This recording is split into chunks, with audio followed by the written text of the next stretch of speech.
CAMUK is one of the largest gatherings of Cameroonians in the UK, if not the most influential, and I've just been invited to shoot it. Hey, don't you make a bunch of stupid Instagram reels? Shut up. CAMUK is huge. I'm talking 300 people huge. 300 people might not seem like a lot, but this is 2, and this is 10, and this is 100, and you can kind of get the idea. So you can see how massive the scale of this project is. So I had to call up Danny from Smile EVT, or Smile Photography. It changes all the time. He's one of the best editors and cameramen that I know, but he only has one core flaw. He shoots Sony. After spending a little bit too long to set up this drone shot, we were on our way to the venue. Today's setup, the cameras we're taking are the Canon R8, our standard camera for everything.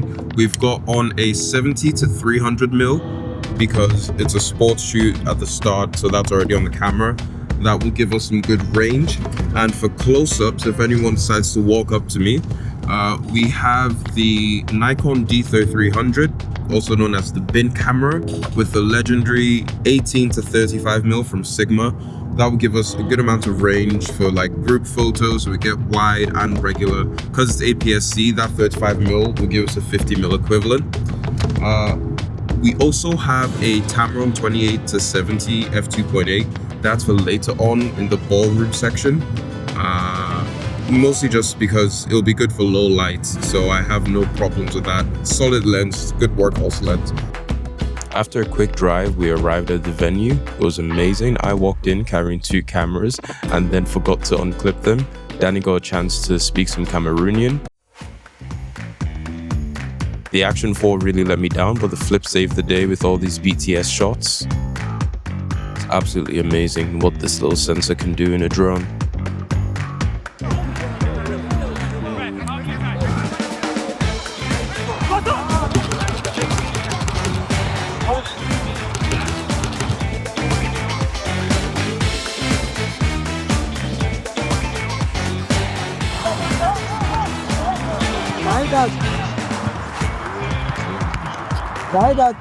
too. That's it, I don't think the best just for you because you don't have like the secret position for one controller is 15 players already, and there's no one for the competition.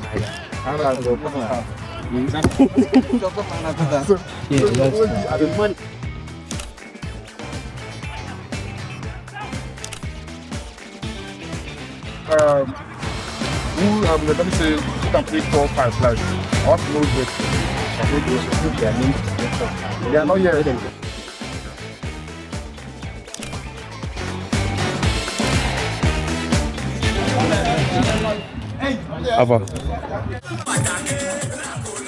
After a solid hour or so of shooting, the D3300 is still going strong.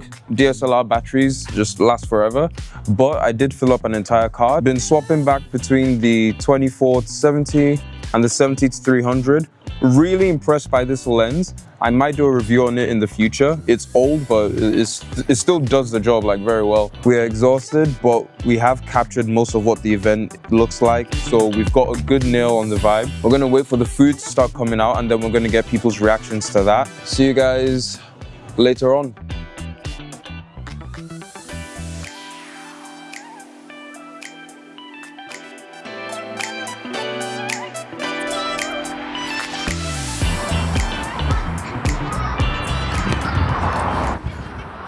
Okay, so Danny and I just made it to the second venue, and this place is massive. Like, it's a full-on cathedral. Also, rate the fit. So we got Primark, and Nike. What do y'all think? Also, this place is absolutely massive. Like, it's a full-on cathedral. I might have to get the drone out to get some shots in here because this is insane. I'm sorry I didn't get any more footage on the way here, but this was the venue for the event, the Empire Hall, and it was absolutely gorgeous. The architecture was great. The lighting was amazing. The staff there were absolutely wonderful and friendly. This was just before setup. That light fixture had to go. The softbox wasn't working, but we've just got Danny here on task of culling all the pictures. Culling is the act of just going through all your pictures, sorting them into folders that make sense based on what's going on, and then removing all the really bad takes. So out of focus, blurry, composition is off, under or overexposed, you delete those ones and keep all the good ones. It takes forever, so it helps to do some of it ahead of time. But look at this roof. It's just absolutely gorgeous. This place was one of the best venues I've shot at so far. Absolute 10 out of 10. This is post-editing / mid-editing Nimi. DaVinci is open on the monitor there. We don't quite have a setup. This is my bedroom door, if you can see it. My editing philosophy on this shoot was very simple and basic. I didn't want to do anything too much because I didn't want to make the black people look not like black people. If you notice, photographing people of color, it's very easy to mess up their skin. So when I was doing outside pictures, the denoise feature in Lightroom was very helpful, because even though I have a full frame camera, high ISO is still high ISO.